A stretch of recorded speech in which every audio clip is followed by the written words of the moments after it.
Montrez-moi un enfant de 7 ans et je vous dirai quel adulte il deviendra.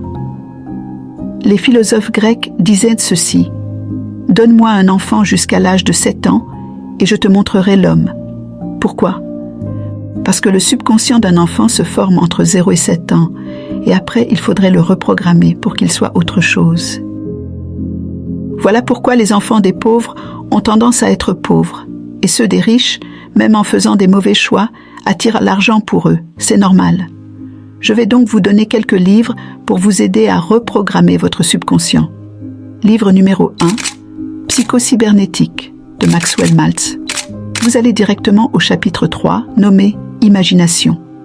Dans ce passage, Maxwell Maltz met en avant le pouvoir de l'imagination comme étant la première clé du succès personnel. Il explique que l'imagination est essentielle pour visualiser et créer mentalement les résultats que l'on souhaite obtenir dans la vie. En utilisant l'imagination de manière créative et positive, on peut influencer notre subconscient pour qu'il nous aide à atteindre nos objectifs. Maltz souligne l'importance de développer une image mentale claire et précise de nos aspirations et comment cette pratique peut conduire à des résultats tangibles dans tous les aspects de notre vie. Je l'ai lu sous les conseils de mon premier maître pour commencer à me reprogrammer. Livre numéro 2. Dans le livre « Réfléchissez et devenez riche » de Napoléon Hill, les chapitres clés à lire sont le chapitre 4 sur l'autosuggestion et le chapitre 8 sur la décision. Dans le chapitre sur l'autosuggestion, Hill explore le pouvoir de l'autoprogrammation de l'esprit en utilisant des affirmations et des suggestions positives pour influencer notre subconscient et créer des changements positifs dans notre vie. Il met en avant l'idée que notre subconscient est influencé par les pensées et les suggestions que nous lui donnons consciemment, et que ces suggestions peuvent façonner notre réalité. Dans le chapitre sur la décision, Hill souligne l'importance de prendre des décisions fermes et définitives pour atteindre le succès.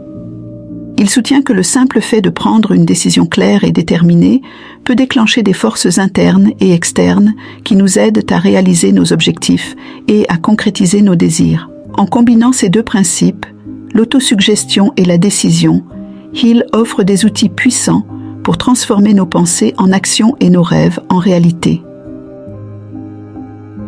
Livre numéro 3. La science de la richesse, de Wallace D. Wattles. Allez directement au chapitre 4, le premier principe dans la science de la richesse. Vous devriez penser votre propre vérité indépendamment des apparences.